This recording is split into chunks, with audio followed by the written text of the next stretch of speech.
जब चर्चा रामलला की हो रही है तो आखिर रावण की भी चर्चा होनी चाहिए। और ये वो मंदिर है, यह ही वो शिवलिंग है जो रावण के पिता, उनके दादाजी जिस पर पूजा किया करते थे, फिर उनके भाइयों ने यहाँ पर पूजा की, उनके पिता ने यहाँ पर पूजा करी। और उसके बाद आपको एक बड़ी जानकारी मैं दे देता हूँ, इससे पहले कभी भी इस पूरे गांव में रामायण का मंचन नहीं हुआ, इस पूरे गांव में रावण का पुतला दहन नहीं हुआ। इस पूरे गांव के लोग कभी भी जिस दिन दशहरा होता था वो यहाँ पर शोक मनाया करते थे। और आज ये मैं लेकर आया हूँ आपको, पहले मैं बाहर की आपको तस्वीर दिखा दूं।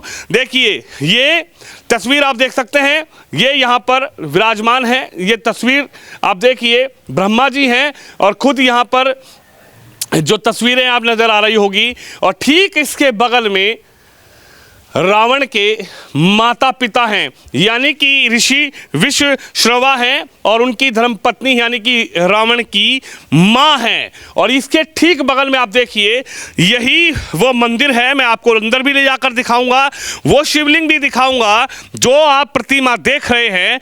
यानी रावण खुद अपने जो शीश है वो अपने शीश का दान अर्पण भगवान भोलेनाथ को करता था। और ये तस्वीर देखिए आप, ये 10 शीश वाले खुद रावण की जो है यहाँ पर प्रतिमा बनाई हुई है। तो चलिए आपको अंदर लेकर चलूंगा और वो तस्वीर भी दिखाऊंगा कि जब चर्चा राम की हो रही है, जब चर्चा अयोध्या धाम की हो रही है, तो वो स्थान भी आप देख लीजिए जिस स्थान में रावण पूजा किया करते थे, जिस स्थान में रावण अपने शीश अर्पण किया करते थे बाबा भोलेनाथ को, वो प्राचीन बाबा भोलेनाथ का जो शिवलिंग है मैं उसको आपको दिखाऊंगा। तो चलिए मेरे साथ, ये वो पूरा स्थान है, यही वो प्राचीन काल का मंदिर है जब रावण यहाँ पूजा अर्चना किया करते थे।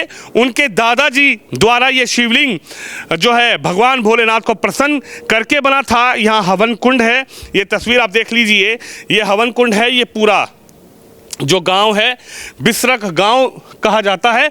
और ये खुद यहाँ पर जो नंदी जी हैं वो यहाँ पर विराजमान हैं। और अंदर मैं आपको लेकर चलूँगा। तो ये तस्वीर आप देखिए, जब चर्चा रामलला की हो रही है तो आखिर रावण की भी चर्चा होनी चाहिए। और ये वो मंदिर है, यह ही वो शिवलिंग है जो रावण के पिता, उनके दादाजी जिस पर पूजा किया करते थे, फिर उनके भाइयों ने यहाँ पर पूजा की, उनके पिता ने यहाँ पर पूजा करी। और उसके बाद खुद रावण जो है वो इसी शिवलिंग की पूजा अर्चना किया करते थे। और यही बाबा भोलेनाथ का वो शिवलिंग है, जिस शिवलिंग को मैं आपको दिखा रहा हूँ। यह शिवलिंग खुद प्रसन्न होकर यहाँ पर स्वयं उत्पन्न हुआ है। यानी कि जो रावण के दादाजी थे उन्होंने भगवान भोलेनाथ की पूजा अर्चना की और उनके ही कदमों पर, यानी कि अपने दादाजी से ही प्रभावित होकर रावण जो है सबसे बड़े भक्त थे बाबा भोलेनाथ के, बाबा शिव के। और सबसे बड़े भक्त को कह सकते हैं कि वरदान दिया था, यानी कि भोलेनाथ का ही वरदान रावण पर था। और जो शक्ति अपार रावण के पास थी वो भगवान भोलेनाथ की कृपा थी, पूजा अर्चना के बाद थी। अयोध्या से 1000 किलोमीटर की दूरी, और यह है वो स्थान जहाँ पर रावण का गांव बताया जाता है, जहाँ पर श्री ऋषि विश्वश्रवा की भूमि बताई जाती है। और यह वो जगह है, ये एक गुफा है। इस गुफा को मैं कहूँगा ज़रा गौर से देखिए, यही वो गुफा है जो भोलेनाथ के शिवलिंग के ठीक बगल से गुजरती है। बताया जाता है कि उस युग में रावण यहाँ पर पहले भोले बाबा की पूजा अर्चना किया करते थे और उसके बाद इसी गुफा के जरिए रावण जो हैं वो यहाँ से ठीक इस मंदिर से यहाँ जो गाज़ियाबाद में भोलेनाथ का प्राचीन काल का दुधेश्वर नाथ मंदिर है।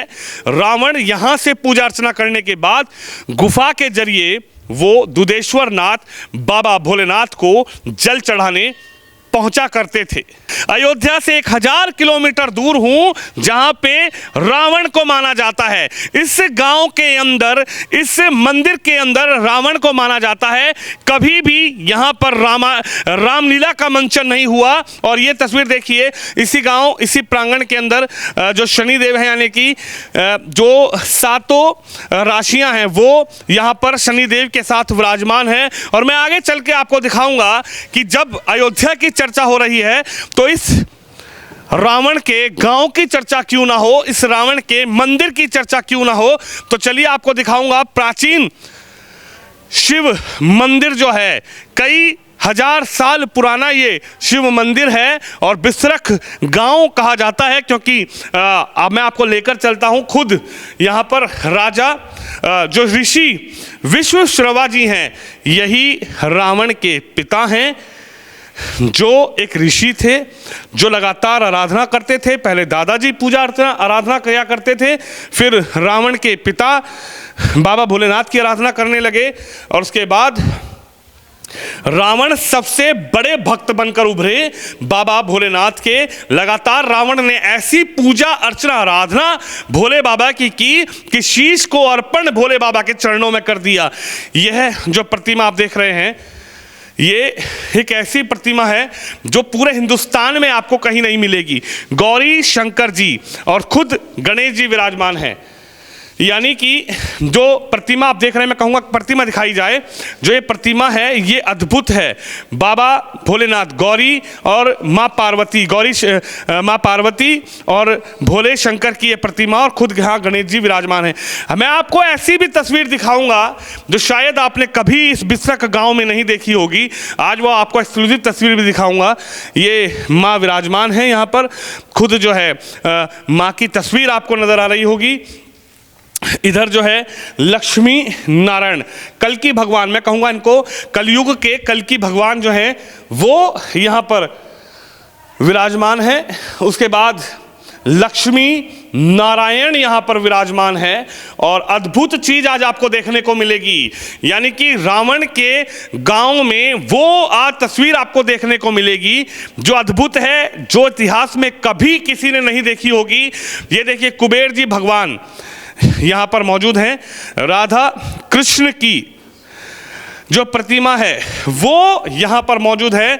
और अद्भुत मैं आपको दिखाने जा रहा हूँ, जब अयोध्या की चर्चा हो रही है, जब रामलला की चर्चा हो रही है, जब अयोध्या धाम की पूरे विश्व में चर्चा हो रही है, तो आखिर रावण की चर्चा कैसे ना हो। इसीलिए मैं आया हूँ इस गांव के अंदर, बाबा मोहन राम। और ये तस्वीर ये देखिए आप, राम, माँ सीता और लक्ष्मण जी और खुद हनुमान जी विराजमान हैं।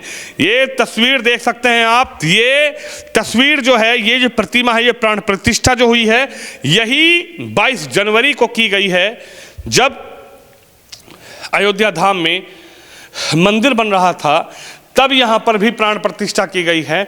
आपको एक बड़ी जानकारी मैं दे देता हूँ, इससे पहले कभी भी इस पूरे गांव में रामायण का मंचन नहीं हुआ, इस पूरे गांव में रावण का पुतला दहन नहीं हुआ।